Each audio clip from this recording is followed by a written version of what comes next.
to episode 12 of Be Cool. I am your host, l.Shima, obviously. Hi guys on Periscope. I'm just trying to get a perfect angle because I kind of moved things around. I'm going to use this, whatever this is, to kind of base it. Hopefully y'all can see Yang and Paul on Periscope. Hey guys. Hi. What's up? And then you'll eventually be able to see me. And hi guys on Ustream. Alright, so we have lovely Paul Tamayo, who is a photographer that also has his very own podcast. I do. So we'll talk about that shortly. And then we also have the gorgeous Yang Kim, graphic designer. Give him a round of applause. Yup. All right. So if you haven't checked out my prior season, you might not understand how it works with special guests, and y'all might not either, so I'm going to give you like a rundown, basically. So usually how I handle my podcast with special guests is it's kind of y'all's moment to shine. Okay. You can have it for however long you want it. You can talk about pretty much whatever you want. If there's a question that you feel uncomfortable with, just say, I don't want to answer it, or whatever. Yeah. Exactly. I do not recall. Exactly. So this is just y'all's podcast. This is your time. This is your episode. Okay, well, we're done. We're done now. All right, we're done. All right, bye, y'all. Good night. All right. So hold on, let me get the Ustreamer. And one of the issues, or not issues, but challenges, exactly. Periscope, as you can see, they have text, but it goes by pretty quickly. So I'm gonna try my hardest to kind of read those and save them. Okay. Y'all, everyone on Ustream and on Periscope, y'all are more than welcome to ask questions for Paul and Yang. Periscope, just keep in mind, I might not be able to see it in time, and then Ustream, I will be able to see it, and it'll be saved, so you can ask as many questions, and I will see it until the end of the podcast. What's up, man? I see something. What's up, Paul and Yang? Paul and Yang? What's up, man? Hi. Alright, so let's begin. I don't really know what to begin about. See, I have written things.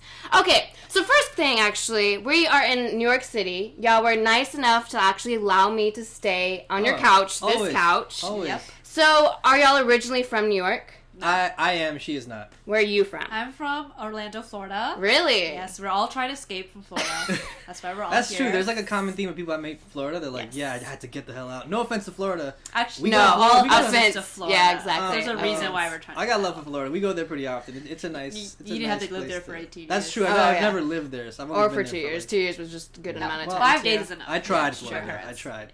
It's a nice vacation spot, especially if you do like, the beach and the nice weather and stuff. Right. But yeah, longer than 5 days, it's not really all that interesting in my opinion. Not when everything closes at like 10 o'clock. Or even earlier than that. At least in Sarasota, Florida, everything closed at like 8 o'clock. So all the elders, the retirees, decided that's when their bedtime was, so they're not really going to be doing too much. So that was always the unfortunate things. And they mentioned Orlando does suck, though, LOL. So you got someone that completely agrees. Shout out to Orlando. On Florida. I like Orlando. It's nice, but, it doesn't beat living here, that's for sure. So why did you choose to move to New York? Originally I moved to New York because I wanted to pursue art school, and I actually considered going to Ringling in Sarasota. Oh, really? But I had my eyes set on going to school in New York. Yeah.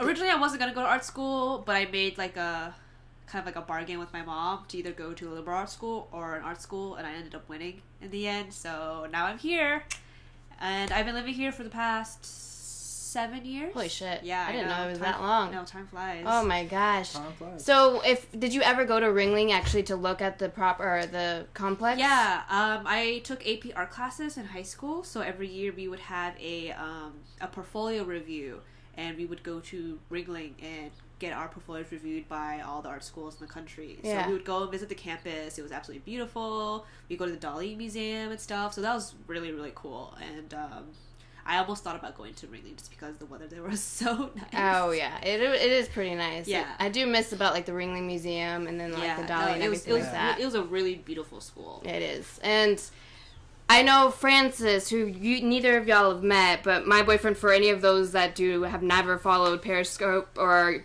Ustream on Be Cool, but he's an artist that went to Ringling, and so he has a different view from it. Like, he graduated with illustration degree. He originally went for animation, but switched majors, and so now he has mixed feelings towards the school because it's expensive. I think it's now in the top like expensive art schools all over the entire world. Yeah, it's insane. That's saying a lot too, because art school in general is pretty yeah. pricey. Yeah, well, pretty. when I went to SVA, the reason why I chose SVA was because compared to the other schools in the city, it was one of the cheaper ones at like at the time like $27,000 a year, which I mean, that's a lot of money. And you feel like for even how cheap it was, did you feel like you still benefited a lot from the teachings and everything? I really think so. I mean, a lot of people believe nowadays that like you shouldn't have to pay. Like, you shouldn't pay all the money to go to, like, a private college because you can get either just as good of education at, like, a community college or a state college or not even going to college if you have, like, other aspirations and stuff. But as a designer and going into art, I felt like... Because especially with SVA, one of the benefits that it has that I think puts it above other art schools in New York City is that all the professors that work there are working professionals in the specific area. That's good. So all my teachers were actual graphic designers who were working at very like well-renowned agencies and have done like historical, like very significant works and stuff. So to be able to work directly with them was like really extremely like meaningful and has taught me a lot because I'm learning firsthand from people that have created graphic design history, you know? Yeah. And there were some heavy hitters too. Yeah, and not only that, but like the connection, the networking on alone was totally valuable. Like I would have not gotten where I am now without the people that I've met at my school. So you still have the relationships with the people from your SVA? Yeah. You do? I do. I keep very like close contact with a lot of people. That's from good. SVA, so your professors as well as, you know, colleagues or other students that you became friends with, or mostly like my peers, my students that I went to school with, I keep in touch with. I have like a professor here and there that I keep in touch with, but a lot of them either have gone on to do like other things and stuff. But I have a couple that even if I don't have contact directly with, I keep tabs. You know, I watch like what kind of work they're doing or what they're kind of doing right now and stuff. So there's like never this complete disconnect. Oh yeah, I can completely agree. Well, and Paul, you mentioned that you are from New York, right? Yep. Where, like, in the actual city of New York City? I mean, I guess technically speaking, yeah. I was born and raised in Queens, so it's one of the boroughs of the 5 of New York City. So I was born and raised in Queens. I spent my teen years out in Long Island in a town called Brentwood, where actually the famous rap group EPMD came out of. I'm very proud of that. And then I came back to Brooklyn because my family first came here in '79, and they kind of started their life here. So we've always just been in New York City for the most part. And then so I came back here to go to school, to go to the same art school. Oh, is that where y'all met? Yeah. Oh, really? Yeah. So I went to we were like the film department at SVA are kind of like the bros. Yeah, I guess the That's bros. Like a nickname and stuff. The film bros. The film bros. So we're like kind of the average Joes of the art school scene. But for whatever reason, film school kids and graphic design people always just were attracted to each other. I don't know why. But I think it's also to do with the fact that all the film rooms and stuff were right across the we're in the same building. The design labs, so we could have always run into each other. Yeah. Just by proximity. But for what I know, our group of friends were combined through 2 people who happened to be roommates. So one of my close friends was a graphic designer and roomed with one of his friends at the time who was a film major. So they hung out all the time, and they're like, hey, why don't we just all like bring our friends and hang out together? And then the rest is history. So that was 6 years ago or 7 years ago since you've lived in New York? It started 2009 and we graduated 2013. So. Yeah, so we all met around 2010 our sophomore year. Okay. Right. So that's what 6. So yeah, it's about 6 years for y'all's relationship to start kind of kindling and like become. I did not like Yang when I first met. Oh shit! I didn't like him either. Why? I'm curious now. I just think generally my first impressions of people. I don't know if like other people can relate, but I mean I think for me at least, first impressions of people are always kind of like always wrong, always wrong. And then just like, you know, meeting people and getting to know them over time, you realize that, they're actually not an a-hole. Or so you just automatically think like, this person's just, they're not my style. No, I said some shit. Oh, you did like the first time? I wasn't like a complete asshole, but I was like obnoxious because we met at Secret Santa that our friend threw, and she was the one to organize it, and then invited all these people that didn't know each other very well to it. And they all knew each other really well, and I was like new to the group, and it was just, you know, just sometimes hearing someone be so outspoken and almost crude. I'm kind of curious on how you were. So I was going to the Secret Santa. It was at the dorm with my friend, and I was running late because she was dyeing my hair. So what color? Red. Oh. So I was a redhead when he met me. So I get there and it's late, and he says something like, oh, you guys are flying here like the Koreans, because my friend happened to be Korean, and like Paul says something like, oh, like, who cares about the Koreans? Like, what about the Ecuadorians? And I was like, who the fuck are you? Like. But apparently I said some other, like, something else. It's hard to come by Latinos in art school, man. I was just trying to, trying to represent out here. So apparently I said something that was kind of, like, crude or vulgar, and he was just like, ew. So it all started based on y'all's race. Nothing else, but... Sort of. Not really. I mean, that was her impression of me. When I walked in, she was saying something a little crude that I'm not going to say on this show because it's a family show. So for me, I was just kind of like, like, at the time, at least. I mean, this was, 7 years ago. Yeah, it was a while. So at this point, I was just kind of like, I don't like that kind of girl. Like, that's gross. But then, over time, I realized like we had a lot in common, and she's hilarious, and we started just hanging out. And so after those moments, like after the first moment of the crudeness and whatever, disappointing little interactions, were y'all just kind of not forced, but y'all just happened to keep kind of hanging out because y'all had the same, crew members that would still relate in that sense. Yeah, for sure. So that's kind of what started it, and y'all started to like ease with each other and be like, okay, well, he and she's not bad. Yeah, like, yo, you want to hang out sometime? All right, let's grab some lunch. And I think the first time like we hung out, I made him come with me to buy like a present for my mom, but I didn't even like tell him that. I didn't ask him. I was like, hey, like you're coming with me. And then he willingly came. So I'm not sure how interesting everyone finds this, but I remember our first date. We went and saw this. I wanted to see it really badly. I thought it was like just a cool like thriller or something. It winds up being like a really violent thriller about just murderers cannibalism. And cannibalism. There's a movie called I Saw the Devil. It's a really great movie. If you haven't seen it, I suggest you watch it. It's from Korea, and this had nothing to do with Yang being Korean. I just like wanted to see this movie. I heard it was really dope, and this was our first date. And I remember being in the theater like, oh my god. But I have a general rule, and this goes for everybody out there too. If you take a girl out to a movie, depending on how good that movie is, most times will, at least in my experience, determine how that relationship will go. You can't talk to the movies. No. I mean, just like, the relationship. Just the relationship. Like if that movie sucks, that's a bad omen. If it's a good movie, you might be alright. And we had to go see the most over the top. But it was really good, and it was really, really good though. So I mean, here we are. That's 5 years later. I'm like now thinking of what me and Francis saw as the first movie, but I really can't think of it. Cause must have been pretty good. It must have been. Well, the only thing, because how I've described our first date, and I say this every time, first, it has to have the quotations, because I didn't believe it was a first date. Francis, on the other hand, thinks it's the first date. So y'all can tell me if I'm wrong or if he's wrong.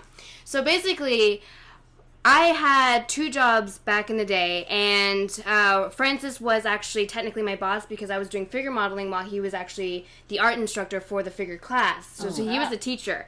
So he would hire me to be the model for the class. So I technically, when we first met, we both had this attraction towards each other, but we didn't want to share that because it was more of a professional kind of environment. So for about 3 to 5 months, we kept this like secretly inside.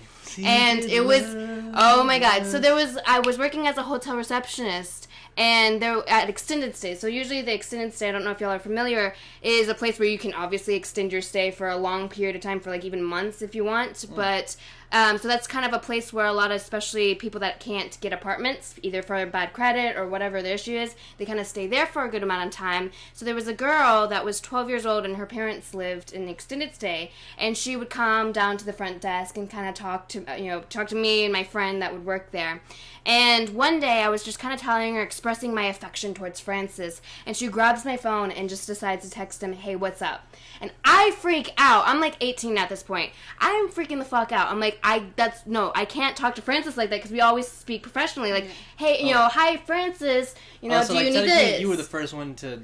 I was technically in his eyes the first one to, and it's funny. Does he know this? He knows this. Okay. I was like, oh shit, and technically, I actually was the first one to message him on Model Man because I messaged him in regards to modeling for him. So, like, I'm, like, the first instigator towards all of this. So I'm freaking out. And as soon as she gives me the phone back, I immediately text him, oh, no, sorry, that was, like, a 12-year-old girl that sent that. As immediately, he responds, hey, yo, what's up? And then 5 seconds later, he's like, wait, so did you not mean to say that? So, like, long story short, we ended up, he asked me on a date. And so that date was later that night, I do believe. And he told me that we would go eat somewhere or have some drinks and listen to not Sunday Night Slow Jams. Oh, The Quiet Storm. Ooh. The Quiet Storm. Okay, so in Austin, it's Sunday Night Slow Jams. Quiet Storm, I'm like, what the fuck is that? I don't know what that is. So my coworker at the time was like, oh, well, that's, the romantic evening of the night. Yeah. Slow Jams. And I'm like, okay, well, we'll see where this turns out. So I go to his house, and all he had was a bottle of Corona, or 2 at least, and we just sat on the couch and just talked, and then did whatever else that we did best. But he says that's a date. I don't think that's too much of a date. That's just more of like an hangout. Yeah, like a hangout session. Yeah. I mean, everyone has their own opinions towards it, but I was like, it's a first date. I felt like when we went actually out and like walked along the river in Austin, that was more of a date. We actually went out and did something. It didn't even have to be about food or like movies or anything. It was just at least we got out of the house kind of thing. Right. But it was an interesting moment, and I was the first one to hit up Francis and kind of get like. That's cool though, man. Yeah. I'm all about that. Guys who take charge. Yeah. That. Yeah. I'm all about that. I tell him what to do every time. Clean the dishes. Damn. I'm kidding. Hey man, I'm actually cleaning the dishes. I'm all about foregoing gender roles and just doing it. So, speaking of which, you mentioned that. So you went for film at SVA. Yes. Do you still actually do videography? Yes, occasionally. So my job consists of both, like video and photo. Okay. At least where I work full time, I'm an in-house photographer at a startup and videographer. So I do all their like in-house like product photography, and then occasionally their videos that they put online. And I still do direct from time to time. So I will direct a video. The last thing I directed was a promotional piece for some good friends of mine who run a sneaker boutique in the Lower East Side in New York City called Extra Butter. They also have a shop in Long Island. Extra Butter. Shout out to Extra Butter. I love those guys. They do amazing collaborations with sneaker brands, and their attention to detail is like unmatched. They're also inspired by film. Like that's kind of the root of their name. Like the popcorn, extra butter on the popcorn. Yeah. And also just butter being like, I'm like pitching extra butter to people. But so basically they do really cool collaborations, and it's always kind of based on film. And it's right up my alley. I've worked with them in the past. Like they're really, really fun to work with. So the last thing we did was a collaboration they did with Saucony. It was called the karaoke. So it was a shoe themed around the idea of karaoke. So it was fun. I got to like write something. I wrote like a 1-page script, and I got to direct the piece. And a good friend of mine, Madison Stanton, shot it, and it was cool because I got to like exercise that muscle that I haven't used in a long time. Because I transitioned more so into photography. That's actually how we met. Yeah, it is actually. Actually, how I met both of them because they were both there. We were in Florida. Oh yeah, we were in Orlando too. It always comes back to Orlando. We'll always have Orlando, guys. Yeah, that's how we all met. Yeah, so I occasionally do videos still. It's kind of like a budding passion of mine. I think it always will be. Also like writing and directing, but I'm kind of a jack of all trades and a master of none for sure. I like to think of myself that way.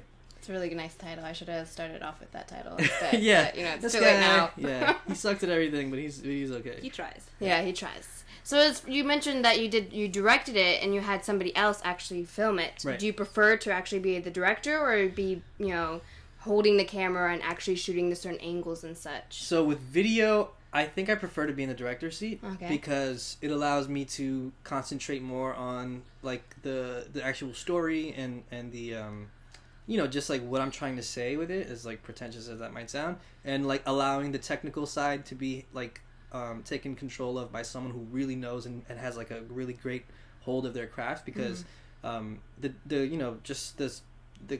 kind of chemistry you need to work with somebody like that needs to be like right there. They need to be right with you, because like the way I see it on a set, even with a model when I'm doing photo, no one works for me. Like we're all working together. Yeah. So at least in terms of video work, I like to definitely direct and have somebody shoot with me. But when it comes to photo, I love to be holding the camera, because that's what I like so much about photography, is that a lot of steps are removed, and I'm the one pulling the I'm hitting the shutter, and I'm like I'm framing the shots, and like I was kind of responsible to a degree for like the shot, Yeah.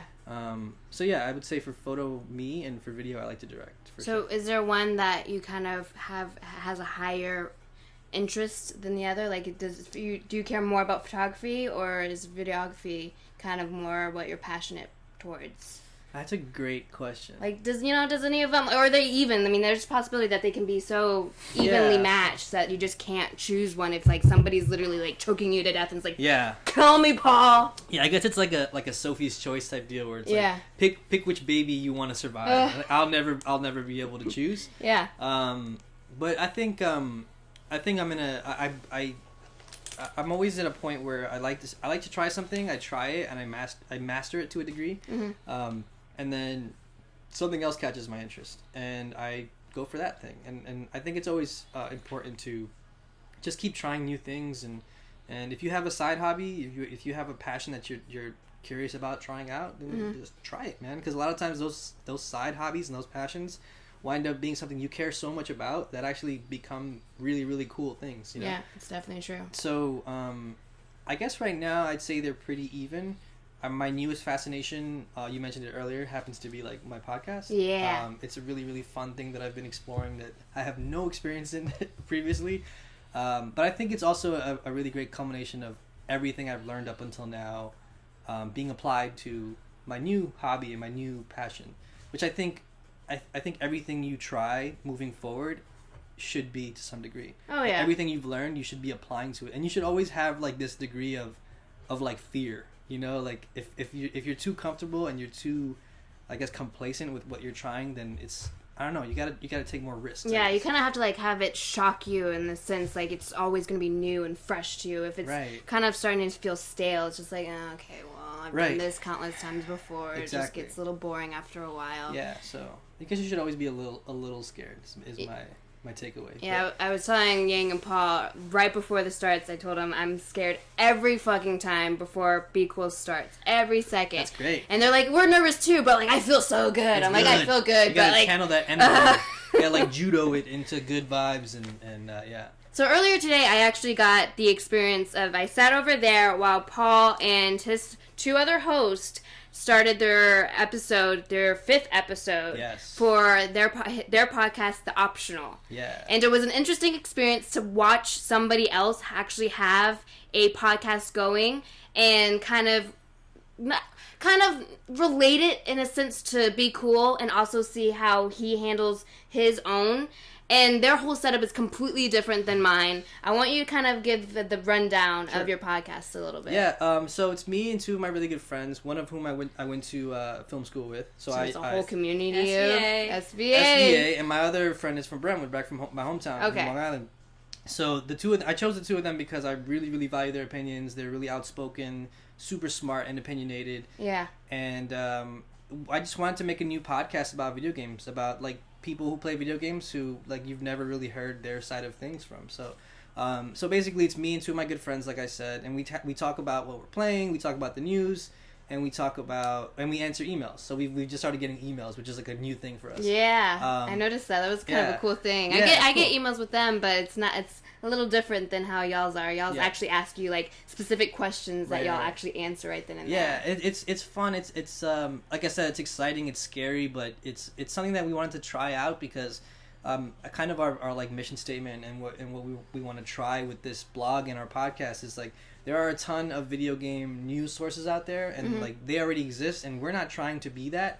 We're just trying to be like an alternate source of, I don't know, like commentary on it, like just a fresh perspective. So the reason why I chose the name The Optional, so it kind of fits in with the blog and the podcast. So like it's an optional podcast, it's an optional blog. It's sort of the idea of the side quests. Like in a video game, you have the main storyline, and then you have side quests that are optional.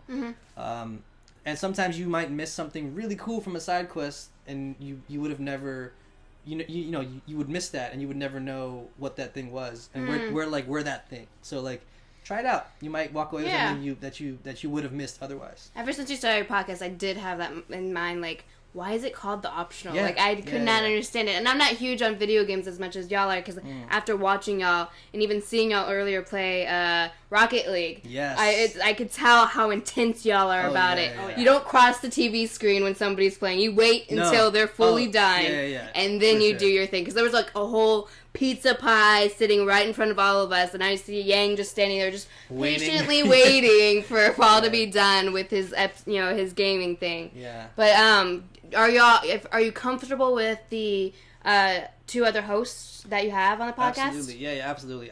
We touched upon it before off camera, but I really like the dynamic that we have, because Roman, one of our other co-hosts, and Cam, the other co-host, we all have very different opinions on things.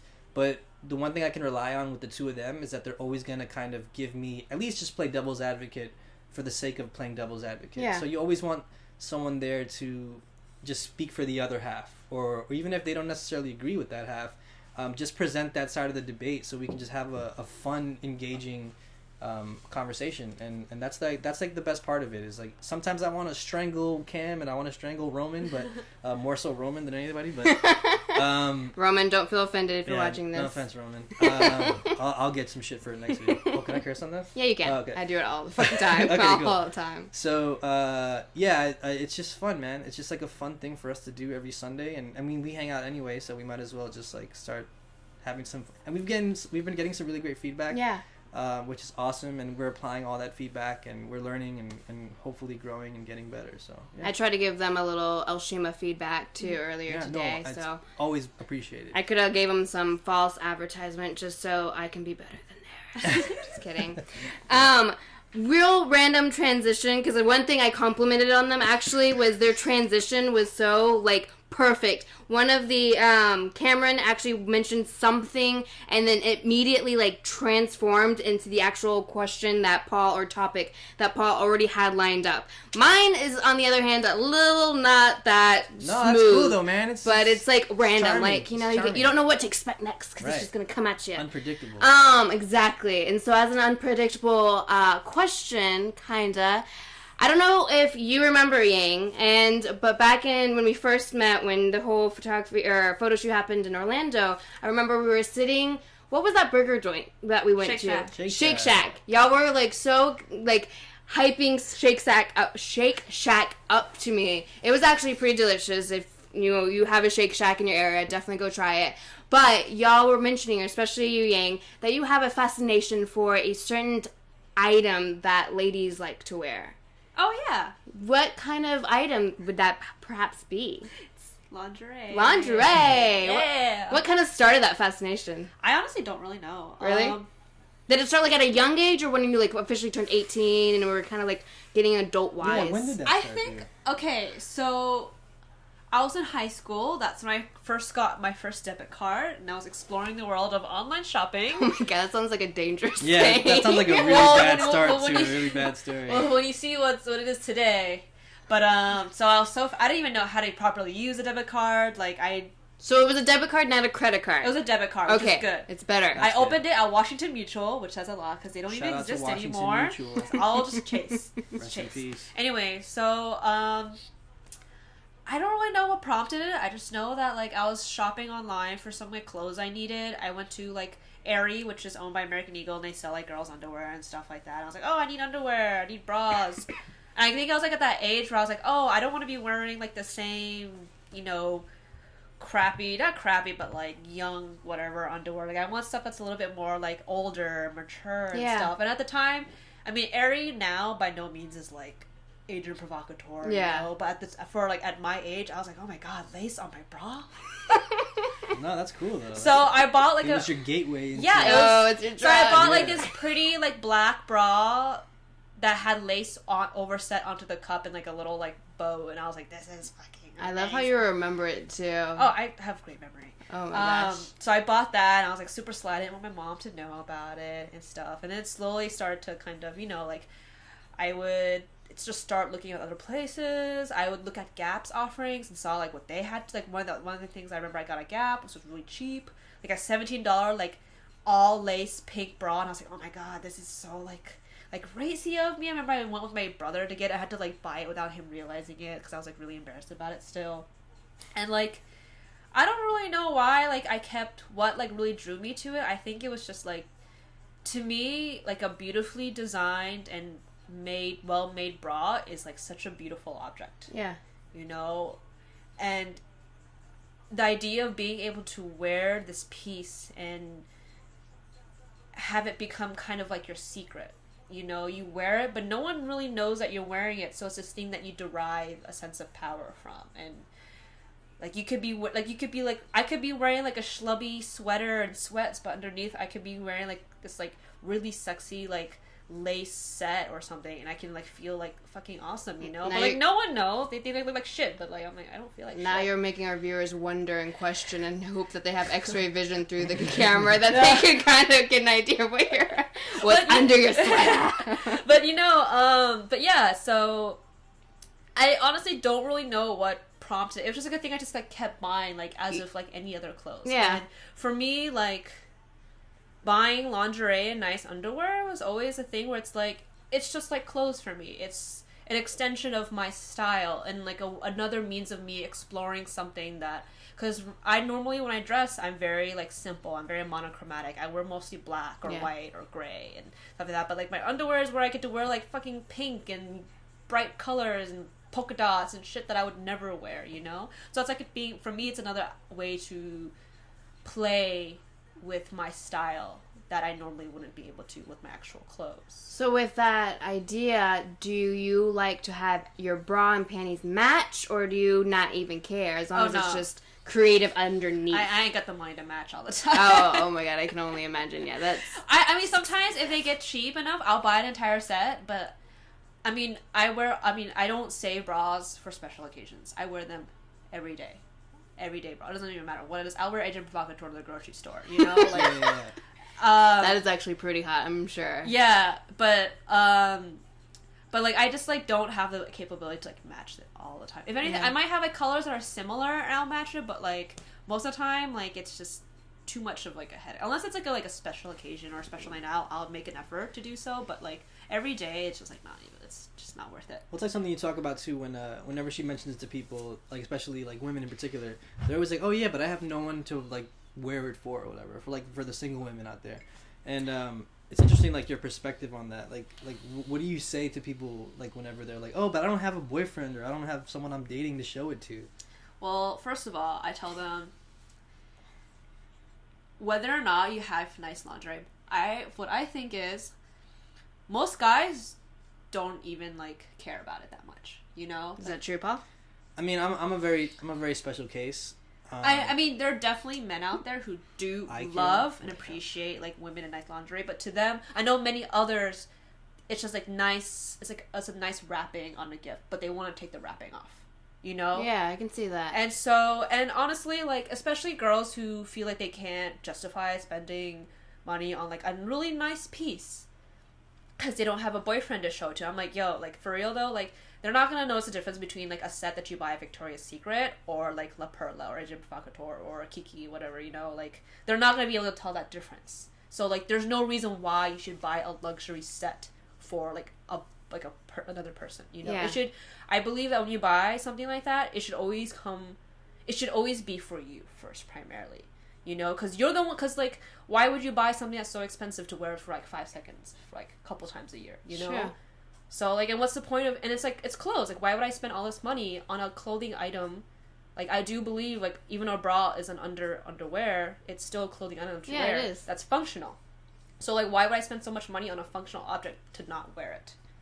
And that's how I think of it. So, like, that's kind of, like, what I tell them, and I know, like, me being, like, a huge, like, you know, like, lingerie addict and, like, feminist and stuff like that, I'm always telling them, you don't have to, I mean, obviously, like, it's their choice. If they want it to be a thing for that, then, like, absolutely, but I remind them, like, it's not about them, you know, like, that's not why this is made. This is made for you to wear. That's funny. You totally missed my last episode. I even have it with me, but I feel like I don't think I told y'all, because I don't think I had a reason to when I first got in here.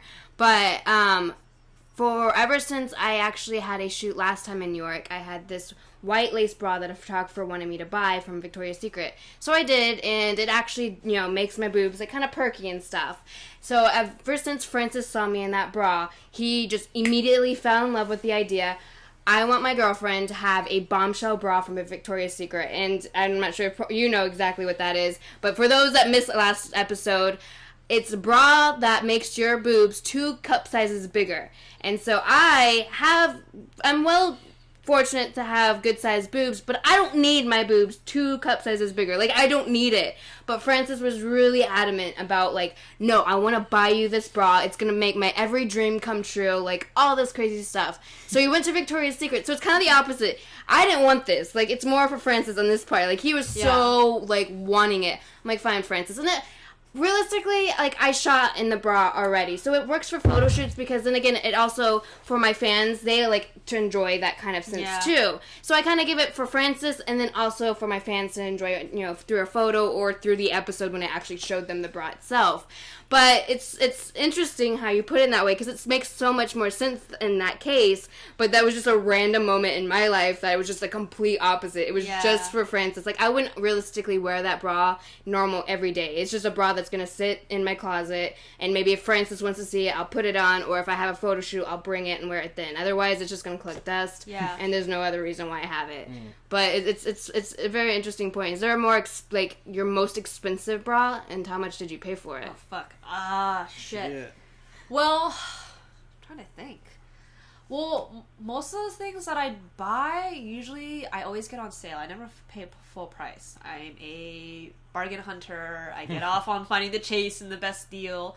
But at the moment, I think it's probably an Adrian Provocateur bra. Because they always have a shit ton of sale. So if you're trying to get something nice for a female friend, sign up for their emails. You'll get their flash sales all the time. Or if you have female friends who want to buy nice stuff. Also, their photography is really, really I don't think I've ever looked at their website, right? They have great stuff. I'll go into the store with her, like, using her as an excuse to, like, grab a catalog and be like, thank you. Yeah, one of the lace campaigns really had, like, great Naomi photos. Campbell and stuff. She looks fucking amazing. But, I always buy their bras on sale. I don't never buy full price. And I think retail, they go for, like, $200 or so. Oh, shit. But I buy them for, like, more than half off. Like, I mean, as much as I would like to, I feel like pay that much, I like can't justify it. I'd only ever pay that much if it was like an independent designer, because they're on like such a smaller scale than like a big corporation like Agent Provocateur. Yeah. So they have to charge more for their items, because a lot of those items are made like by hand by the designers themselves. They source their materials from very like specific locations that are ethically made, and there's so many more things. And so for me, it's like more about like wanting to support local artisans who want to make a living doing this great thing. Like right now, there's this one designer that I absolutely love. Her name is Creepy Yeha. Definitely check her out. How do you spell it? Creepy, like this is the way it sounds. Creepy Yeha, Yeha, and she's on Instagram. Like you've probably seen her photos. She's amazing. She's fucking amazing. She's based in New York City. She makes all her shit, and her stuff is very inspired by like very like bondage. Lots of chains, lots of leather, and all that stuff, and like harnesses and stuff like that. But like she hand makes everything by herself, and everything's a little expensive. Like there's a garter belt from her I'd love to have, which is about like $150, which is a lot of money for like a belt, a garter belt. But like to know that like she makes sure that she uses like the best quality leathers. She makes everything by hand and makes sure like it's all like impeccably crafted and stuff like that. To know that there's like a sense of like craftsmanship and love that goes into making this item like makes it me more than happy to like want to pay full price. Yeah, I can only imagine. Like these aren't like items that are made by in a factory. So, and it's also so it's like it's just also just like supporting like local industries. Like you want to support these people to like make a living doing what they want to do, like what they love. Yeah. And so have you ever had a bra or panty custom made for you in like your actual size and measurement? Not yet. Is that a dream? Eventually. I think right now my next goal is to buy something from her. Oh yeah? Okay. Woo! Yeah. Her stuff is really, really cool. Also, her own like photography is really, really cool. You might have seen her somewhere on Instagram. I have. There's a lot. I'm really bad. I feel like everyone says it, but I'm really bad with names. And so y'all can tell me that, and then I'll be like, I don't know who that is, and then you show me, I'm like, oh yeah, I've seen her countless times before. You probably have. I'm pretty sure that's gonna be the story of after this is done, because I'm gonna check her out when I don't have Periscope on my phone and stuff. Yeah. Oh, Youngie's not in the picture anymore. All right, so I'm honestly excited for this next part. So they're fucking nervous. If you watched my Periscopes on my little vlogs that I've been doing this entire week since I've got here in New York, you know what's about to happen. Don't ruin the surprise right now, because they don't know, and I'm really excited about that. So basically, I'm so excited, and I'm nervous at the exact same time, so y'all are all even. So I have in here, can I get it out? It's another cat. It is another cat. A little kitten. It probably died, though, by this point. Keep it. So I have this mystery box waiting for Yang, Paul, and I. And this is going to be an interesting moment because this is the story of Yang and Paul. Okay. So what day was it? So today's Sunday, Saturday, I do believe Friday. Friday, I was in, for my first shoot in New York, I was in like 33rd Ave or something where like there's an Indian area kind of thing. I don't know if y'all know the area I'm talking about. It's like very, like they had a lot of Indian and Middle Eastern foods. Like Midtown? Maybe. Like 28th Street? Maybe. Like in that area, I think. Yeah. And so I was 30 minutes early to my shoot, so I decided to go to like a bagel shop, get a Coke, wait out for a bit. And so as I was walking out to head to the shoot, I noticed one of the little bodegas, and right in front of the window, there was this little certain something that I've always seen on shows and everything like that, but I've never was able to actually try it myself. And so I've heard mixed opinions, even from my fans. I've heard mixed opinions towards it. People on random shows have had mixed opinions towards it, and I'm really hoping y'all have never ever got to indulge in this particular item. So please, even if you did and pretend I haven't. You don't have to pretend you didn't, but you have to still do it, okay? I mean, try me. I'm Asian. I've eaten some weird shit. That's what I assumed. That's what I assumed. Alright, let's see what it is. Alright, y'all ready? Fear factor. So, what y'all are gonna try is the lovely Vegemite. Oh! Have y'all tried it? Oh, you can't even see it. No. I remember there was an episode about this on Rocket Power. Where, that's why like, you bought bread? Yeah, that's why I bought bread. Everyone was like, you gotta buy toast with it. Who bought bread? Oh, okay, Shima bought bread. So what everybody told me is you're supposed to get toast and then spread some margarine or butter on it. So fortunately y'all had some, so I stole it from y'all's refrigerator. And then you're supposed to, apparently, based on everyone else, says, like this, I Am Vocabulary, he's a good one. He says that it's awesome, so he likes it. But there's other people that's like, no, this is fucking disgusting. Yeah, I heard it's gross, so I'm curious. Oh, you're gonna get the first whiff of it. I just want to smell it. Yeah, let me smell that. Y'all know what Vegemite is, right? It's yeast extract. Yeah. And so there's Vegemite and Marmite, and Marmite is the beef stock, and Vegemite is the vegetable stock. Okay. And so Marmite is apparently, based on all of y'all have told me, is more saltier. Okay. So based on taste. I'm curious on what it smells. It doesn't smell bad. No, it smells pretty. It smells like almost like a weird coffee. Yeah. Or like soy sauce. It smells like a dark chocolate. It does smell like dark chocolate. Like super dark chocolate. All right. So, and they said to spread the Vegemite thinly, like very little on toast. Okay. So I'll do this for y'all. This is cool. It's like my first time ever trying Vegemite on camera. I know. Have you had Vegemite? Oh my god. Have you had it too? No, I've never had it in my entire life. I've only known about Vegemite because like I said, that episode of Rocket Power where they go to New Zealand and Tito just wants to get Vegemite. Rocket Power. I don't remember that episode. FYI, I did wash my hands, so don't. No, that's cool. I trust you. But then I coughed for like 5 seconds. Whatever. If it means I don't have to go to work this week, I'm cool with it. Oh, and Paul has to go to work on MLK tomorrow. Yeah, I got. So you should call his office and demand that not be the case. No, that's cool, man. I do it for the kids. Am I supposed to put a lot of butter on this? I don't really know. I can't ever have too much butter. Do we have any Australians in the chat? Yeah, do we have any Australians? They're not. Are they? Kyle isn't. Alejandro lives here. Dewan, I do believe Dewan is Australian. And then Thuran, JR. Vegemite is disgusting, I heard. Oh, great. But then I Am Vocabulary says I Am Vocabulary is British, so he's closer to Australia than we are. So shout out to the UK. See you guys. All right. Yeah, you shipped all your criminals over there, so All right, let me see this little dude. Okay, so I am vocabulary. You love this. So you say spread it thinly, right? Because I'm about to hopefully not do too much to where y'all think it's disgusting. Ah! Oh no! What are we gonna do if you don't like it? Then we have a whole jar of Vegemite. Oh no, I'm keeping it. I'm taking it. Okay. You can take it as a souvenir. Francis is gonna eat it, and then I'm curious on what his thoughts are. Because I feel like 1 out of 4 have to at least like it, or at least think it's good. I don't know. I feel like let's withhold. I feel like this is too much. Is this too much? Well, spread it thinly. That's why we have Cokes. That's why. Yeah, I was excited. So that's why I got y'all the Cokes. I should like prep this prior, but you found this at the bodega? Yeah, the one in the Indian spot. Oh, is this too much? I am vocabulary, or is that good enough? Is that good enough? It looks like that's good enough. I hope. We'll see. Worst case scenario, we have Nutella. Nope, I'm from the Midwest. Shout out to the Midwest. Yep, that's good. All right, we'll do that same amount. I'm trusting you. I am vocabulary. I'm trusting you. Yeah, if I show up sick to work tomorrow, I'm gonna tell them to call you. I am vocabulary. All right.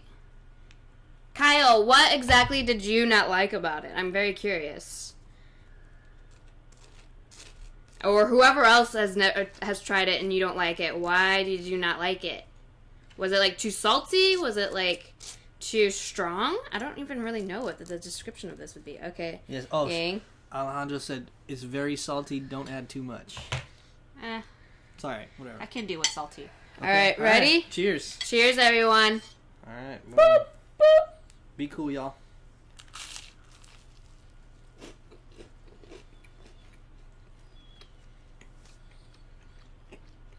I feel like I don't even taste it. No, I feel like I taste more butter than Vegemite. No, I taste it. It honestly tastes like soy sauce on a piece of bread. That's what I'm getting, at least. I feel like I put more on yours, though. But you said you tasted weird shit before, so... Well, it's very strong. It is very strong. Let's see. You don't have to eat it either if you are all the way if you don't like it. Yeah, I don't think I like it.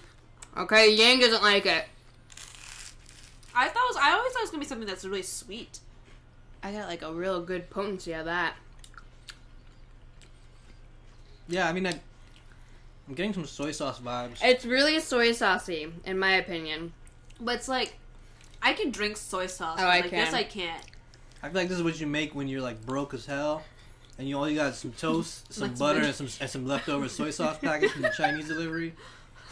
That's exactly what I know you guys out there who've been broke. You've tried some crazy shit. Wait, so have y'all? Okay, this is a random question because I'm very curious. I love to, and I feel like we've talked about this when we first met. But okay. Do y'all know of the epic site Reddit? Oh yeah.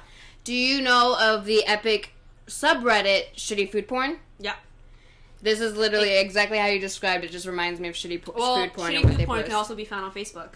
It is? No, I mean by like the people that my Facebook. They're like, oh, look at my dinner that I made. And it's like flash photo of like food and it looks like shit. It has a really strong aftertaste. I did too. I have Nutella if you want to eat that. I have Oreo cookies if you want to eat that. Yeah. Interesting. So, okay, Yang, yes or no? Would you eat this again? Paul, yes or no? Would you eat this again? I guess this is one of those acquired taste kind of thing. Yeah. Probably not. Now, do you think since it tastes kind of like soy sauce, do you think it's just the idea that there's butter on bread might be the issue? No. Is that how you're supposed to eat it, with butter and toast? And then sometimes they say that like they'll put like tomatoes on top of it or like avocado Maybe or that's cheese. why it's like not, because it's like mixed with other flavors, so it's not so. It's like a. I feel like tomato wouldn't be too bad because it kind of kills the saltiness. Tomato would balance it out a little bit, like steer it back on course. I feel like cheese will make that a little bit worse because some cheeses are still salty. Yeah, they're very strong. Yeah. Yeah. Maybe avocado. Avocado might be too because it's very creamy and very heavy too. I gotta say, I don't know what the I don't know. Yeah. I kind of wish this just had butter on it. I'll just eat that. Like, I wish I could just take off this. Scrape it off like it. No. There's more white bread and more butter for you for later. Yeah, I gotta so say, much bread. All right, yeah. Ripley. That's the verdict. Neither of us would ever eat that again. But I'm going to take this home back to Detroit and have Francis try it. and I'm very curious. I might record it too, just to see his expression. And I like, because his parents are actually very, they're old school Catholic. So, and his mom is like straight to the old school book, like you can't have more than 2 eggs a day because you're gonna have high cholesterol, and like she doesn't like even like to have sushi because of the raw fish. She even cooks her steaks like super like done, like mega done, because she the raw and the rareness of it. Yeah. So I like to like, we will go to the Asian market and we bought like I don't know if you know what these are, but they're like I don't remember what they're called, but they're not plums. They're just this weird. I have to bring it and like take a picture and show you. But it was like called wompies or something like that. Have you ever heard of that? What do they look like? They almost look like prunes, but they have like, so they're like this little like looking fruit raisin type thing. But then they have like almost like this sugary salty thing like wrapped around it, kind of similar how those little nuts are right there, but more of a like chewier substance. Well, anyways, I like to like buy random shit and then have his parents try it, and his mom's never really up for it, but his dad is more like he tried to he at least tried a California roll. It doesn't have anything wrong in it, but at least he tried California roll is like the most basic. I know, but he at least tried it, and he's just like, yeah, it's not even raw fish. I know, it's funny, but at least he tried it. Thank you for that, though. I appreciate that. Yeah, now I definitely have to check some Coke down. Sorry, I'm vocabulary, but the Americans don't really like it. I have a friend who actually, he goes like this bar where they sell like Vegemite or Marmite or whatever, and like he eats it there. Fuck, I gotta like go stalk his Facebook for a little, track it down. Can I see it? Oh, it's right here. Oh, it's right here. Yeah, so I just happened to see it. I was very curious on it, and I didn't know much. I am vocabulary. Actually, do you prefer Vegemite over Marmite, or do you see no difference? Because what y'all have told me, this is more of a vegetable stock. So how is it a vegetable stock if it's beer yeast and it's from, like, the beer? I don't really know how they're made. It's from beer? Yeah, I think they said, like, when you have, like, the canister of like beer that's brewing with all the yeast and the hops and everything, it's like the stuff that's on the side of the canister that they just like scrape out and then like throw it in a jar. But then that's why I'm confused with the vegetable stock and the beef stock. What are our ancestors thinking when they thought, like, we'd scrape this stuff off and we can put it on bread and eat it? Like, that's more for the Aussies than the I missed it. Damn it, I missed it. I am vocabulary. Yeah, I'm sorry. It just it's got some vitamins. You got vitamin B1, I'd rather just B2, eat the vegetables that contains the vitamins. I'd rather have a beer or I don't know. To get your yeast and stuff? Yeah, why not? So another thing I actually am very so I was very fortunate this Christmas, because I got a very special envelope for the holidays from Yang and Paul. Oh. Do you happen to have... They've technically seen it if they saw last episode, but just having it and y'all get to talk about it is even better. You can show them last year's, right? Yeah. Okay, so while Yang tries to find this year's holiday card, British eat Marmite, Aussies eat Vegemite. Okay. So you eat Marmite, right? Because you're from Britain. So next time we'll try the other one. Well, maybe that's why. Maybe we actually like Marmite and we don't like Vegemite because Australians are Australians. Yeah. They're Aussies. They're upside down. Yeah, right? See, I don't know. Did we throw it away? Yeah, we didn't throw it away. I think I know where I put it. BRB. I can always easily be able to copy and paste or show the screen for Instagram. Alright, so yeah, they sent me and a few other people a lovely holiday Christmas card. So that was this year. That's what they're trying to find right now. But I'm going to show you last year's Christmas card. Alright, get ready for this. Ready, y'all? Oh, Periscope, you're not going to be able to see it. Here, Periscope, I'll kind of show you. Hopefully they can see it. Yeah, they can see it. That's their holiday card from last year. It was inspired by the Vibe magazine cover of Def Jam, or Death Row. Sorry, why was I thinking Def Jam? That had Tupac, Dr. Dre, Snoop Dogg, and what the fuck's his name? Scary ass. Suge Knight. Suge Knight. So was that the first holiday card that kind of started it all, or? Yeah, I don't really know where we got the idea from, but we were like, we should do a holiday card. We should be adults. And I think he's the one that came up with the idea of making them all hip hop covered album cover theme. Yeah. And I mean, it has really great reception. Everyone's loved it. Yeah, so the idea initially was, because we have a cat also, so we had trying to figure out a way to implement. Which I'm shocked she hasn't come out yet. Yeah, our cat. So, and we just figured, like, hip-hop album covers has to be the way to go. So, I'm fortunate enough in this case to be bald. If you Google the actual vibe cover, it's pretty accurate, or as DJ Khaled likes to say, accurate. Or he had an interview for Complex, and he was on the elliptical, but he called it the ecliptical. I'm not surprised. So we recreated it like pretty much shot for shot. I'm Suge Knight. Yang is Snoop.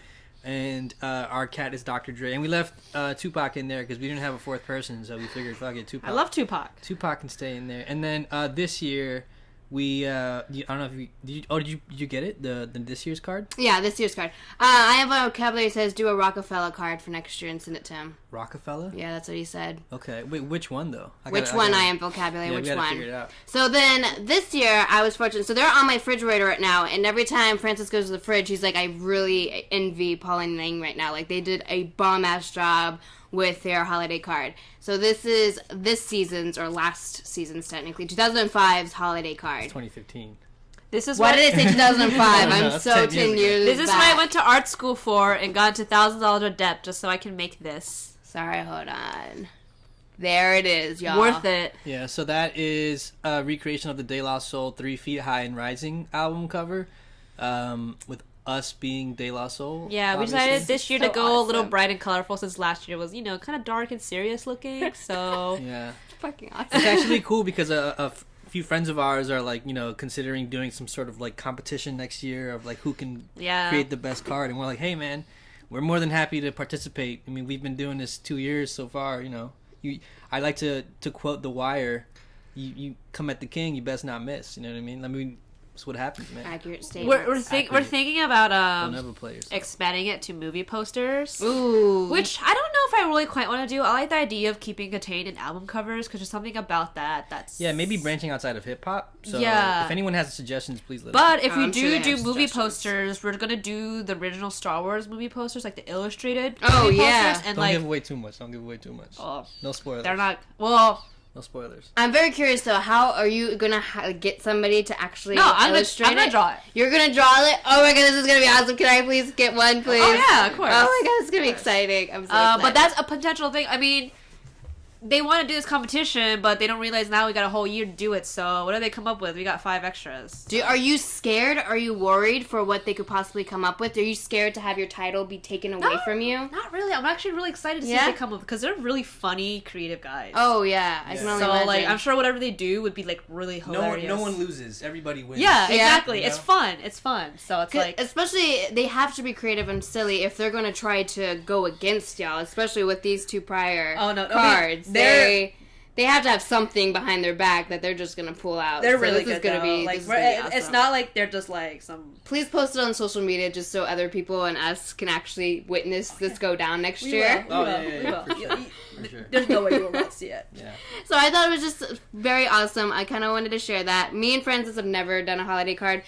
We almost got close this Christmas, but because we first finally got Akira a little sweater, a white sweater, so we were gonna buy like all of us the same color sweater and like do something like cheesy, like those photos from like the 90s where you have like one person and then like kind of photoshopped lightly in coming from the background like ahead of another person, something cheesy like that. But now seeing this, we're like, god damn it, now we gotta like do something more creative than that. Yeah, I don't really know why we just started doing that. I think we're like, hey, we're adults, we need to have holiday cards, I guess. We didn't want to do like the typical, like, not that there's anything wrong with it, because we have some friends that have sent us Christmas cards like that. We love you guys. Thank you so much for sending it to us. But we wanted to just do something silly and stupid, and we sent it to my parents, and they don't get the reference. Like, they have no idea who Death Row is. I mean, they have some semblance of who they are, and they don't know who De La Soul is, for example, because they just don't know. But they love it anyway. Like, I went home and I saw it on like in the kitchen, like on the fridge or on the mirror or something, and it's like, it's cute, it's fun for us, and it's like, it's not like something ridiculous either. It's still like, within a certain boundary. It's also just really fun to make for me. Like, I get more excited about working on my holiday card than like I do with like my actual work, and I have to be like on the low key, like working on the stuff while I'm at work because I don't want people to like see it and be like, what is she doing? Like, that's like So is it because this is a little bit more, like, you're able to be more creative, or is your job still allow you to be creative? It's just this more personal to you? I think it's because it's more personal to me. Okay. I'm allowed to do some pretty cool stuff for my job, but I think what this is, it's just, like, it's fun, it's silly, you know? It's, like, it's different from what I'm usually doing, so I welcome that novelty aspect of it, so it's fun in that way, and it kind of makes me exercise a part of my brain that I don't get to really exercise at work, you know? Like, I don't know if I could ever really do a cover that looks like this. At least not with the books that I work with. So. Yeah, you did a bomb-ass job. And I feel like the first years, so not 2015, but 2014's, I feel like your family would have had mixed thoughts towards that. Because one, it's dark. And, like, you know, just the color. Like, usually your holiday cards are white and pretty, sparkly, all that other stuff. Right. And then, also, you have some random stranger, probably, to them. Because I'm sure they don't maybe not know who Tupac is. My parents would recognize Tupac. Yeah, and so were they like, who's this black guy? I mean, straight up. I didn't even send one to my parents because they wouldn't recognize it. So to me, there's no point. No, my parents know who Tupac is. They did, like, okay. They grew up with 2 boys and a girl who like, grew up in New York. You know, like in the 90s and late 80s. So we listened to hip hop. Like we were raised on hip hop. If I sent this to my who Tupac is. If I sent this to my parents and my mom got this, she'd call me pissed off as to why I sent her a card like this. Really? So for me, it's just better not to even bother. So did you send her this year's card? I didn't. Really? No. I feel like that one at least it seems more like poppy, colorful. It's also like my parents don't really give a fuck about Christmas. Oh, really? Yeah. For them, it's just like, oh, yeah, I'll just buy something for you. What do you want? Do they even have Christmas trees? No. Oh. We're Asia. We don't care about that That's shit. True. I don't know if my grandma ever really celebrated Christmas because she married and had kids with a black guy from Chattanooga, or my grandfather. But I don't know if they actually, like, fully celebrated Christmas in that household. Because, I mean, I wasn't even born when all that was going down, but... It's true. Yeah, don't celebrate Christmas. We don't really celebrate like big like American holidays in my house. Like I remember growing up, I used to have to beg my mom for us to get like a turkey for Thanksgiving because you know that's what all my friends did in elementary. Like when I was growing up, and I was like, why don't we do any of that stuff? So one day, I guess she got fed up with me begging her, and she bought a fully roasted turkey, or it might have been actually just in a chicken from like Publix, the grocery store. I love Publix. And then I was like, oh, cool. And then, like, she didn't even do anything. She was like, okay, well, now you have to eat all of it. Like, it wasn't even a family thing. So, our, like, tradition, I guess, on Thanksgiving is my dad goes and he orders a shit ton of wings from Hooters, and we just eat Hooters wings on Thanksgiving. Really bomb-ass. That's our version. Because also, like, Koreans, we have our own Thanksgiving already. So, it's like, for us, like, why do we need to celebrate American Thanksgiving when we have our own? You guys still taste Vegemite? I taste like a really subtle aftertaste, but it doesn't bother me. My tongue just feels weird. Like, it feels like when you ate, like, a whole bunch of salt and it's kind of, like, not rough, but it's just, like, has, like, a weird, like, feeling to it. I feel like I'll never not taste this thing. I fucked up Paul's mouth now, pretty much. All the taste buds are gone. How you were describing your family and, like, the holidays and stuff, I don't know if y'all have ever seen, because I don't know if y'all have cable. Y'all haven't watched cable, at least while I'm here. No. But I don't know if you have seen the show Fresh Off the Boat. Oh, yeah. Okay, based on your family, how you described it, it seems as if take your family and then throw Paul into that family. It seems like that's how Fresh Off the Boat is kind of to y'all. So, like, if you had a kid together, just saying, if y'all had a kid together, and then that kid grew up at your family's house and had the same personality as Paul, it literally seems like that's what Fresh Off the Boat was based off of. Yeah. I guess, yeah. Like, if you would have taken me and switched me out for Yang when she was a kid. Yeah, basically. Pretty much, because they also, you know, grew up or they're in Orlando. Yeah, they're in Orlando. All that stuff. Eddie Wong went to the school... Trinity Prep, that's where I used to have orchestra practice at. So it's actually accurate where they're having a lot of my brother knew, like, he didn't know him personally, but he knew people that knew Eddie Wong. Oh, really? Like, it was, like, pretty close, like, pretty, like, 6 degrees separation kind of thing. Oh, wow. Like, because, I mean, Eddie Wong's not even that old, so, like, if anything, my brother's probably, like, either younger or a little bit older than him, so it's, like, they were in the area around the same time, so, and also, like, the Asians in Orlando kind of like all like knew each other, and it was a pretty like tight clique. So did Orlando have like a huge hub for the Asian culture? And yeah, because there's like, especially like in like the more wealthier areas, there's like a big population of like Koreans and Chinese and stuff like that, and also like the Korean churches where they all go and hang out, and you know, it's like, so there's like a pretty like tight knit community there. The only thing is just like my parents were never part of that community. Oh, so, really? Yeah. They choose just not to? Yeah, well, not only that, but like a lot of them, it's because, you know, they're religious, they go to church and stuff, and my mom like is very like a very devout like Buddhist, so she there's like she doesn't understand the point of going to like a Christian church just to like meet like other Koreans and stuff, and she didn't care enough to. So we were never really part of that big group of Asians that were in Orlando. So the Asian culture in Orlando. Again, let's change topics because I'm just trying to think now what I want to talk about. Now I feel like the Vegemite's like upsetting my stomach. Like my stomach feels like it's like on fire right now. I'm slowly I'm destroying inside. It's okay. We tried it, guys. Fucked up. My stomach is like feels like like a heartburn in your stomach. It's just like kind of boiling in there for some reason. It might be just the mix of Coke and Vegemite for me. We've had good lives. Okay, so I randomly stalked y'all for a quick bit while you were doing the podcast. I'm like, I need to actually figure out what Paul and Yang do other than what I've already seen them do. And one thing that I noticed on their Instagram is y'all had the opportunity. So Paul, I've noticed on your Instagram, you've met actually quite a number of quote-unquote celebrities in that case. Sure. Some people might not think a certain person is a celebrity, but whatever, I think they are all celebrities. But one person that I noticed that you both saw around the same time, I imagine y'all were together, is y'all happened to go to the Billionaire Boys Club and happened to see the creator of it. Yeah. Was there, did you plan that, or was that something that just accidentally happened? No. So I used to work for this blog called Hypebeast, and we would interview him pretty frequently. Pharrell. We're talking about Pharrell. Yeah, Pharrell. And so we would interview from time to time. I think total times that we've interviewed him has been 5 times, to the point where I think the 4th time he recognized me and my coworker at the time. Oh, hey, what's up, guys? And we were just oh my god, he knows that who we are. He remembers our faces. No, so it was really cool. This was a while back. Yeah. But so the last time, or one of the last times I went to go interview him, I brought Yang along. And we just decided to have a nerd fest and because I grew up listening to Pharrell and NERD. I'm a huge fan of his work for the most part. It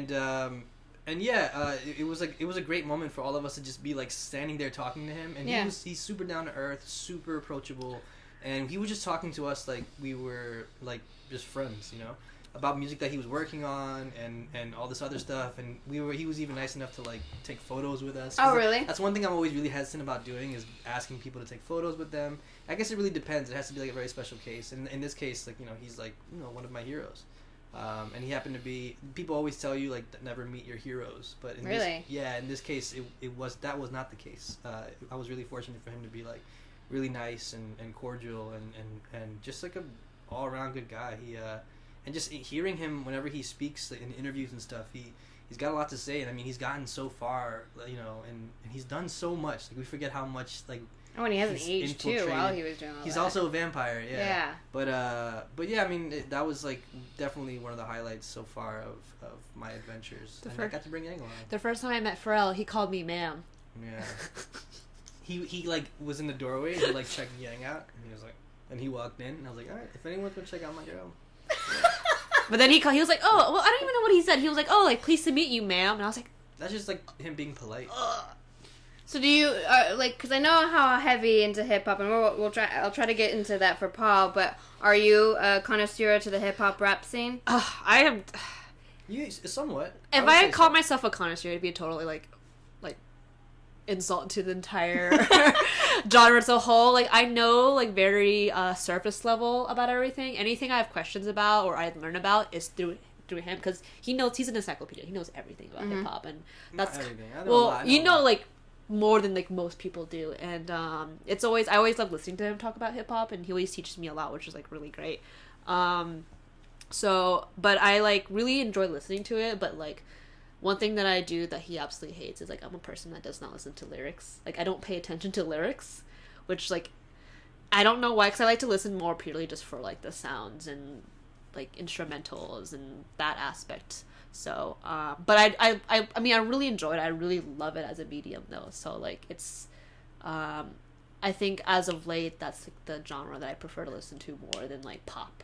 You know? So I completely agree with that. Like, even on my way to New York, I'm like, I need that hip-hop rap feel. Like, I don't want none of this poppy shit. Like, I don't want none of this, no offense, this white people shit. Like, I just want fucking, like, hood, you know, in your face type of stuff. But, it's funny how y'all were about, you just talked about, like, the lyrics and the beat and all that other stuff, and then how much of a connoisseur. I'm gonna say you're a connoisseur based on just the moments I've been around you.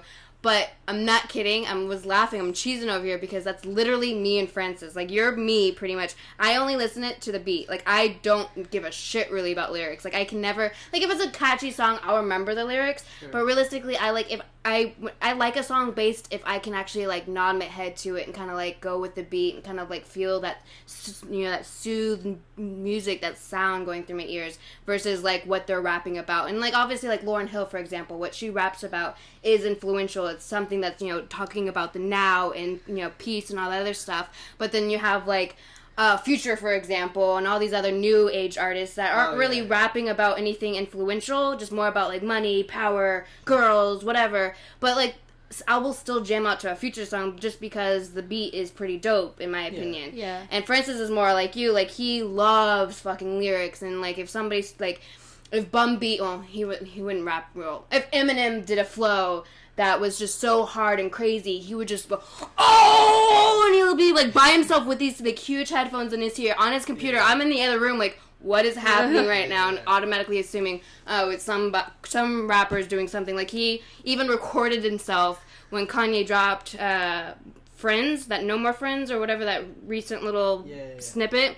He was literally recorded himself and his expression, hearing it, and like a reaction video. It came on the radio earlier that day, and I'm like, oh, Frank, because he had, you know, he was waiting to play it, and so I knew that, but it came on the radio, and it immediately just came on. I'm like, oh, Francis, look, and I turned it up for him to listen to it, and he's just like, what is this? I'm like, it's the new Kanye, and he's just like, no, turn the shit on. He started trying to push buttons to turn it off. It's like, I need my headphones, I need, like, to be in my space. I'm like, you don't want to listen to it with your girlfriend and, like, share this moment with each other? Like, this is, and, like, one of the moments that I'll always remember, and it's funny, because one of your hosts, Ramon?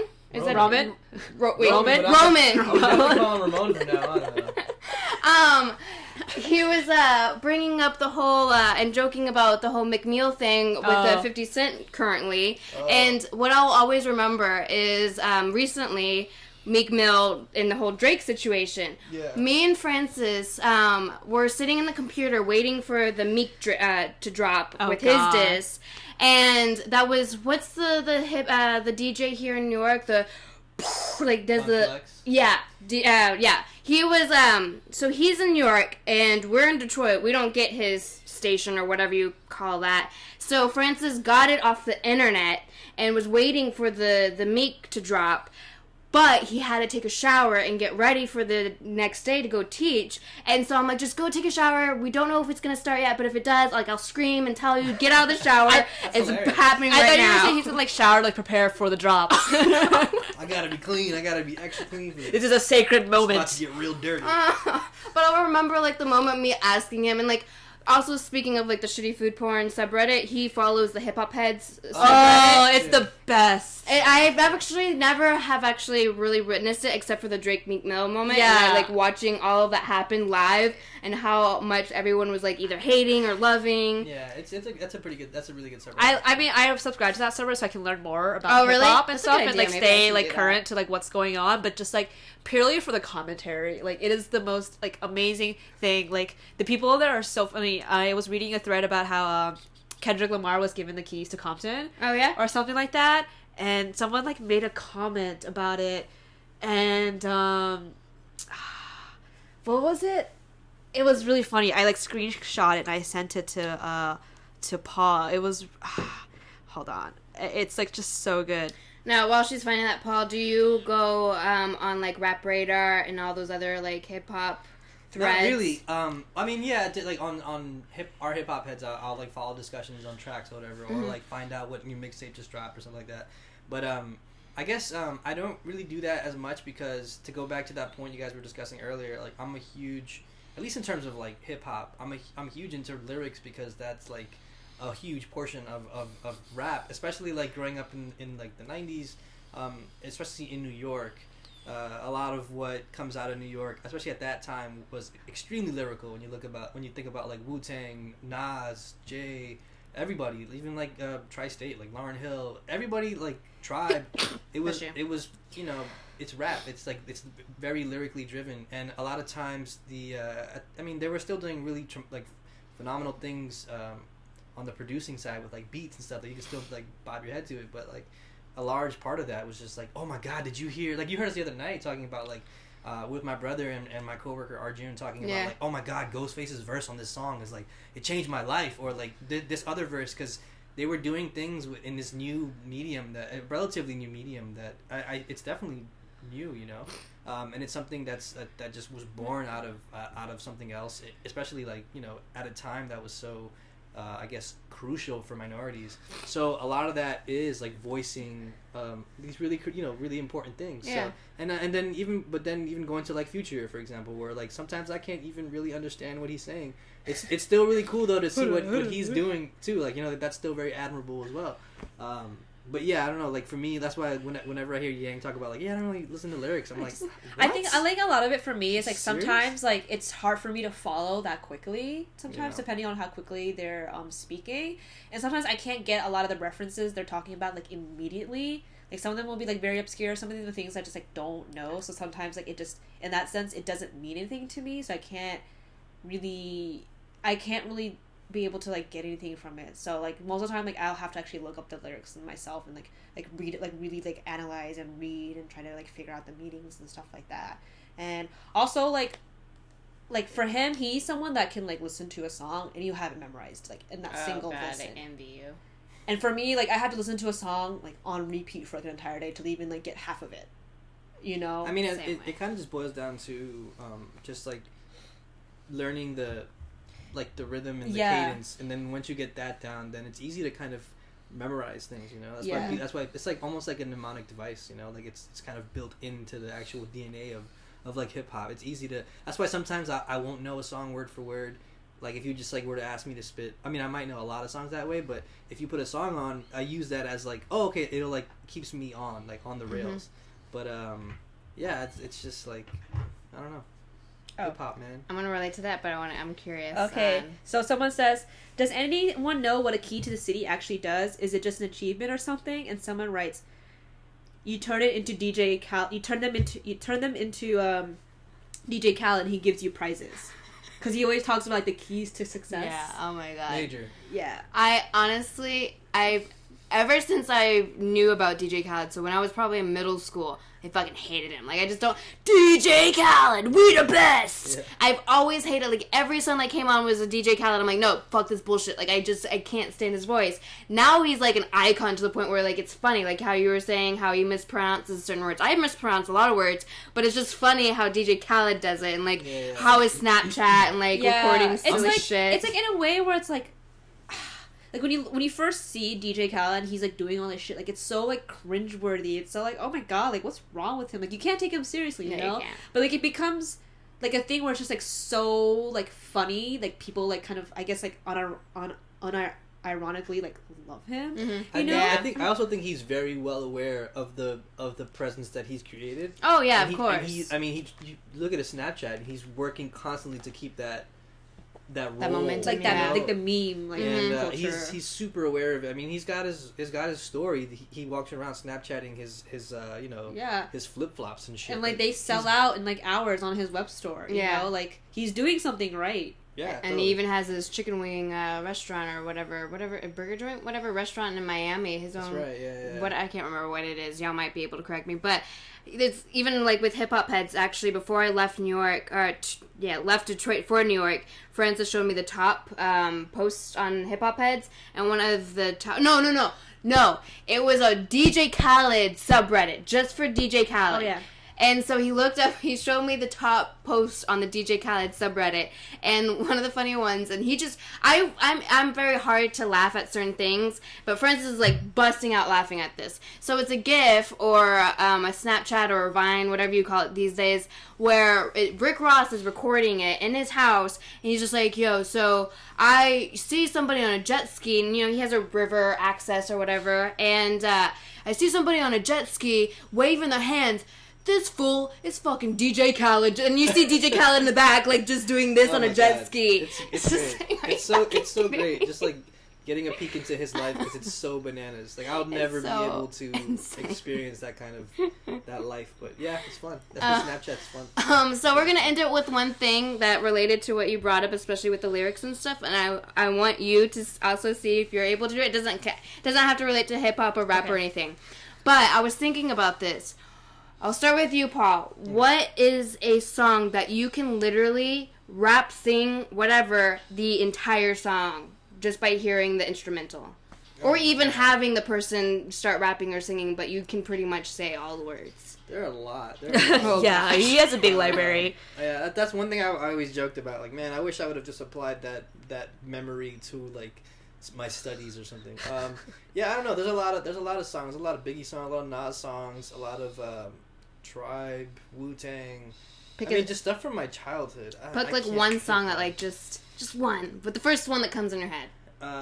Protect Your Neck by Wu-Tang. Alright, maybe one day I'll test you on that to see how accurate you are. I'll never record it. Sometimes it's like, he'll just have to, like, think about it. Like, he'll be like, oh, it's like that one song, blah, blah, blah. And I'm like, what? And he'll say a line, but then he'll, like, just keep going. And he just, like, do the whole entire, like, the entire song from memory and like, everything. I'm just like, oh my god, like, what? I also find it really, I'm sorry to cut you off. No. I also find it really fun to, show Yang where samples come from, like where certain samples come from. So like every once in a while I also collect vinyl. I'm just like a super it's like a super niche like hobby of mine, and like I'll always just collect some shit and I'll put something on, like something really old, and like I'll put a Marvin Gaye record on and I'll hear the sample and I'll be like, oh, Kanye sampled this part, and I'll show Yang, I'm like, look, listen to this, and then I'll pull it up on Spotify, and like, it was this song, and she's like, oh, cool, I never knew that, and like, that's also really cool, just understanding from a producing side, like where certain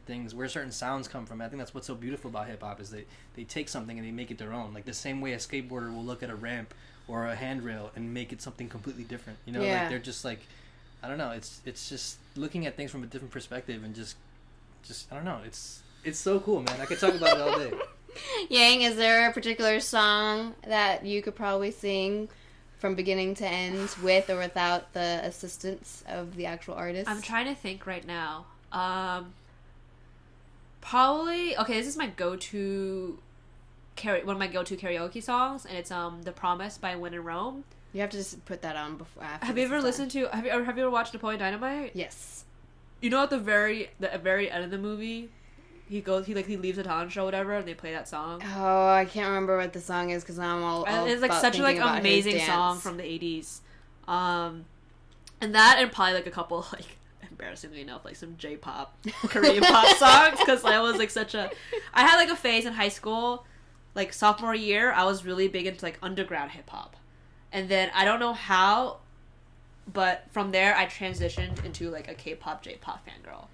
Yeah, I don't know what the transition wrong. Just something. That fangirl still like resides inside of me, so it'll never die. Paul's gonna put on the song at the end of Napoleon Dynamite. You'll hear it and you'll recognize it. Oh yeah, I recognize the song. It's such an epic. I love this song. All right, we're testing you. Can you do it? It's on. We gotta test you. I just do like the first few sentences. Once that happens. Need friends. Don't look to a stranger. You know in the end I'll always be there. Good job! Oh my god! I give you a round of applause for that. Paul didn't even show it, so we can't even believe him if he's actually accurate about that. It's not accurate. It's a great karaoke song. That actually does sound like a good karaoke song. For mine, honestly, I have two. So there's a hip-hop one, is Kanye West, Flashing Lights. That is literally, hands down, honestly, my favorite Kanye West song. To the point where I printed out the lyrics and pinned it on my wall to learn it, because I can't learn it instantly, so I have to listen over and over again. So instead, I decided, instead of listening over and over again, I printed it out, and then on my bed, I would look at it and start rapping with it. That one I can say, it's been a while, but I can say I can pretty much get like 95% all the way through without a mess up.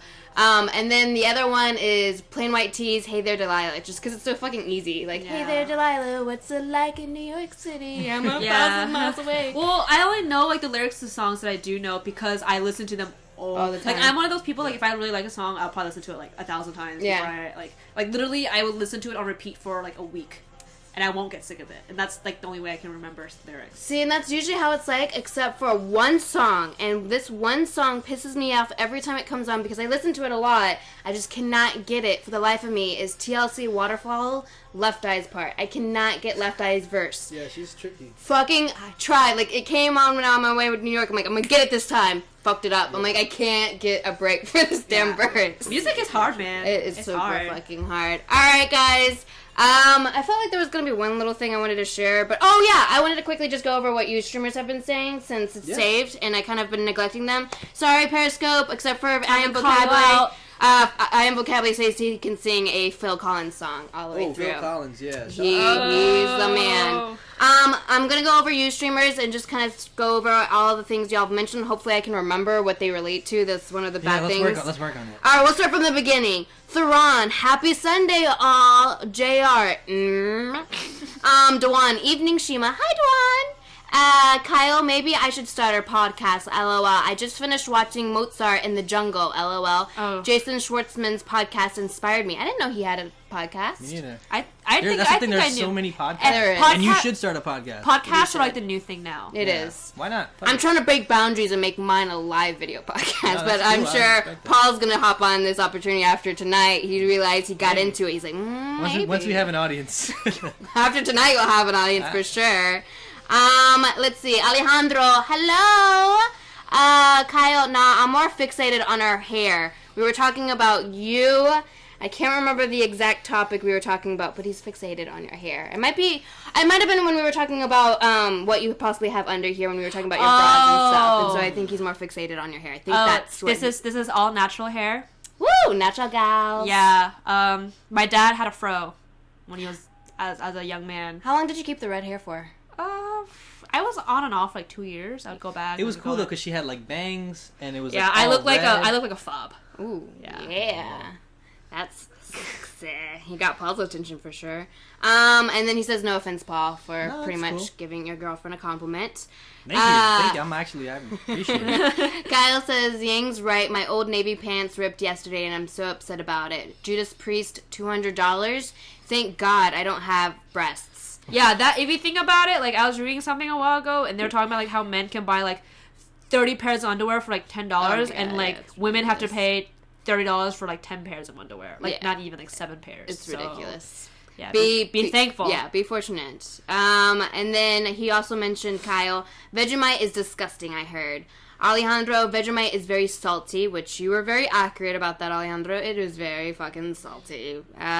Is your mouth feeling fine? Better now? Oh, yeah. Now it just tastes like Coke and a little bit of soy sauce. So it's getting better. Let's see. Alejandro said don't add too much. And he mentioned, yes, that was enough that I added on the toast. Dwan answered that he's just from the Midwest instead of Australia or whatever. Alejandro's just laughing at that point and mentioning again that it's super salty. I actually shot with Alejandro yesterday. He's the one I did the cornrows with. Oh, cool. Word. And then Kyle, I never had it. Hugh Jackman said it was bad on Fallon. Is that a show or is that a movie? Jimmy Fallon? No, he said Hugh Jackman said it was bad on Fallon. Yeah, like Jimmy Fallon's show. Oh, Jimmy Fallon. Okay, that makes sense. Good. See, that's why I have guests to kind of keep me in check. Australian, no? God. Yeah, I think it is. JR says, that's funny. Your faces are priceless. So after we kind of made the face, obviously. Kyle, Yang's Thanksgiving is holiday goals. It's the best. You should invite Kyle to your Thanksgiving. Sometimes we'll switch it up. Instead of Hooters, we get Popeyes. Ooh, Popeyes. But y'all like the chicken. I'm noticing a trend. Chicken. Yeah. I mean, it's a classic. Alejandro, it's gonna make you poop like a goose. Laugh out loud. Just saying. Are you talking about the Vegemite? Yeah, I think so. Okay. I would assume so. Kyle says, did you enjoy To Pimp a Butterfly, Paul? Absolutely. We have the vinyl. Oh, you just ruined it. Sorry. Yeah, I have the vinyl. I love that album. It's probably my favorite album of last year. It's like super profound. Good. Kendrick Lamar has to be like he's on top right now. Like they call him King Kendrick for a reason. Yeah. Let's see, I lost my point. And then last but not least, Kyle again. Oh my god, I fell in love with, unquote, or quote, my song, unquote, by Labby Sifri because of Kanye, LOL. Hashtag I wonder. Oh yeah, this is my song. Yeah, that song. Yeah. What song? It's like so bad. It goes like... it's a sample that Kanye used. Okay. That's a really good song. So... And I wonder... Oh yeah, I know exactly what you're talking about. It's also, it reminds me when you talked about samples and kind of showing Yang where they come from. It reminds me of the whole Drake Hotline Bling where he sampled it from that one artist. That actually I like that artist's song. Can't think of the fucking name. About. Yeah, but then he also sampled it from I think he sampled the same kind of like drum, like the same like but I don't think he sampled his song, but it was very similar in the same way that like, I mean, he kind of defended it in his own words. I mean, I'm paraphrasing here, but it was kind of like the same way that, certain people like in reggae use the same kind of beat or whatever. So he was just kind of defending himself in that regard. I didn't really see I didn't see anything wrong with it. I mean, it's like it happens. People inspire people. People steal things from people. Make it as a like a compliment kind of instance. Yeah, like absolutely. You created dope ass shit that somebody else wants. The guy who he like, the guy who everyone was like saying like, oh, you stole it from. Even he was like, yeah, it's fine. Like, whatever. He did his thing. And he keeps your name still in the loop too. Totally, we're talking about him now. Yeah. We just don't know your name. Speaking of Hotline Bling, and I guess sampling. If you guys want to watch something that's fucking amazing that I've been so obsessed with for the longest time, I'm curious. Is on SoundCloud. I found a bunch of like 14-year-olds who sample video game music with hip hop songs. What? And there was one that my friend posted it on Facebook. That's how I found out about this one. But they remixed Hotline Bling with the Wii Shop theme mix, and it is so absurdly perfect. Like, go and listen to it. Actually, no. What's more perfect is. They also did that. They also remixed the Wii Shop mix with Busta Rhymes. Really? And then that Kia song. Like, you know which one I'm talking about. Yes. And that one's actually perfection. Like, I listen to that one, I like feel shitty at work. And I hope no one talks to me.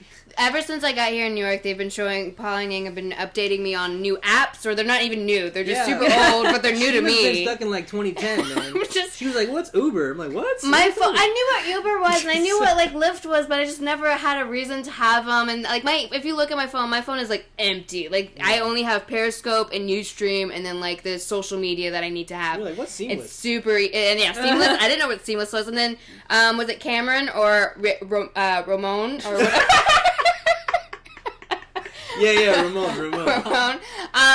That had some app that to send you money. Venmo. Huh? Venmo. I think Venmo's a very New York thing, though. Is it? I don't know. I mean, is it? Have y'all heard of Venmo? I don't know. Alejandro, you're from New York. Have you heard of Venmo? Is that a New Yorker thing? They were also all over the subways. Yeah, that's like the ads. Yeah, we don't have subways or ads. Well, we do have ads. We have billboards, but Venmo. So Venmo. Yeah. Mm-hmm. Venmo. It's just like PayPal, but like your friends. Is it? Oh, so it's only through friends. So you can't like get like. Well, you can like you can use anyone else if you like get their phone number or their name or something like that. But like it's more intimate in that like if you go out to dinner with your friends and for whatever reason you can't like pay, you're gonna pay someone back. Like you just Venmo them the money and they can just transfer to their PayPal. account. It's a quicker PayPal. Basically. Yeah, it's like really because I have PayPal. I even have the PayPal debit card. My phone's like telling me I need to be done. But that might be interesting to use. All right, now I'm trailing off. And last but not least, Anonymous added Hooters Classic right after closing the store. Actually, literally, that's what it is. Yeah, really? Yeah, we call Hooters. You make an order of like I don't even know how many wings, and then my dad closes the store. He goes, picks it up, and brings it home. Wow. Oh man, you learned something new. So you know the deal. And then Alejandro never heard of it. So all right, guys, this was an awesome episode. An hour and a half. Was not expecting it to go that long. This was Yang. Do you want to throw in your like social media or whatever you want to throw in? I guess if you want to. I mean, I am really bad at social media and I don't post that often, but when I do, I post some funny stuff. She's actually my favorite photographer. She takes really great photos on Instagram. I was looking at it. It's actually really good. You should follow her. What is your handle? So my handle is Yang Eun Kim. My name YangEunkim. And that's it. All right, and Paul. I can be found on Twitter, Instagram, at Polymayo, Polim as in Mary, AYO. That's like my handle for everything. So even if you want to add me on PlayStation, I'm Polymayo.